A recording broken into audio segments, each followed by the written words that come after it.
ಅಲ್ಲಿ ಸಮರ್ ಇದ್ದಾನೆ. ಹೌದಾ, ಇವಾಗ ಪಕ್ಕ ಹೊಡಿತೀನಿ ರೀ. ಗೈಸ್ ನಮ್ಮ ಜೊತೆ ಇದ್ದಾರೆ ಸಿಮ್ರನ್ ಮಹಿ ಅವರು ರೈಫಲ್ ಶೂಟಿಂಗ್ ಚಾಲೆಂಜ್ಗೆ.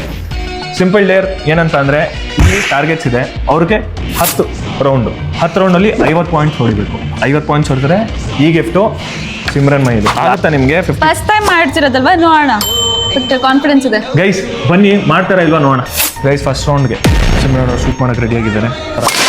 ಓಕೆ, ಶೂಟ್ ಮಾಡಿದ್ದಾರೆ. ಓಕೆ, ಇದು ಬಿದ್ದಿಲ್ಲ ಗೈಸ್, ಇದು ಬಿದ್ದಿಲ್ಲ. ನನಗೆ ಗೊತ್ತಾಯ್ತು ಅದು ಬಿದ್ದಿಲ್ಲ. ಇವಾಗ 3ನೇ ರೌಂಡ್.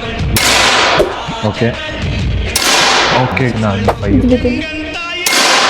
ಓಕೆ ಸಿಮ್ರನ್ ಅವ್ರಿಗೆ ನೋಡಿ ಗೈಸ್ ಇಲ್ಲಿ ಇಷ್ಟು ಎಲ್ಲ ಬುಲ್ಸೈಯೇ ಓದ್ಬಿಟ್ಟು ಟೋಟಲ್ ಪಾಯಿಂಟ್ಸ್ ಅದು ನೀವು ಹೇಳಬೇಕು. 47 ಆಗಿದೆ. ಗೈಸ್ ಇವಾಗ ಇನ್ನೊಂದು ಟ್ವಿಸ್ಟ್ ತರೋಣ ಗೈಸ್.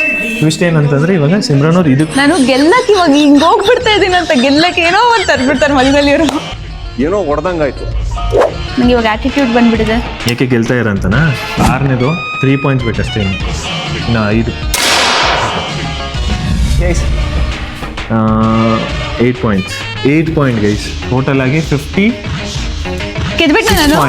56 points guys. 56 ಬರೀ 6, ಇನ್ನೂ 4 ಇತ್ತು ಗೈಸ್. 4ಇಂದಾನೆ ಗೆದ್ಬಿಟ್ಟು ಸಿಮ್ರನ್ ಅವ್ರು ಗೆದ್ಬಿಟ್ರು ಫೈನಲಿ. ನನಗಂತೂ ತುಂಬಾ ಬೇಜಾರಾಗ್ತದೆ ಗೈಸ್. ಫೈನಲಿ ನನಗೆ ನಂಗೆ ಸಿಕ್ಕಿದೆ. ಪಾನಿಪುರಿಯಲ್ಲಂತೂ ಗೆಲ್ಲಕ್ಕಾಗಿಲ್ಲ, ಬಟ್ ಇದ್ರಲ್ಲಿ ಗೆದ್ದೀನಿ. ಸೊ ನನ್ನ ಪರ್ಫಾರ್ಮೆನ್ಸ್ ಹೇಗಿದ್ದು ಅಂತ ನೀವು ಕಮೆಂಟ್ ಮಾಡಿ, ನಾನು ಇದಕ್ಕೆ ರಿಪ್ಲೈ ಮಾಡ್ತೀನಿ. ಕಮೆಂಟ್ ಮಾಡಿ ಗೈಸ್ ಎಲ್ಲರೂ. ಹಾಗೆ ನೆಕ್ಸ್ಟ್ ಡೇರ್ಗೆ ಇನ್ನೂ ಕಾಯ್ತಾರೆ. ತುಂಬ ಜನ ಸ್ಪೆಷಲ್ ಗೆಸ್ಟ್ ಬರ್ತಾರೆ. ಮುಂದಕ್ಕೆ ನೋಡೋಣ.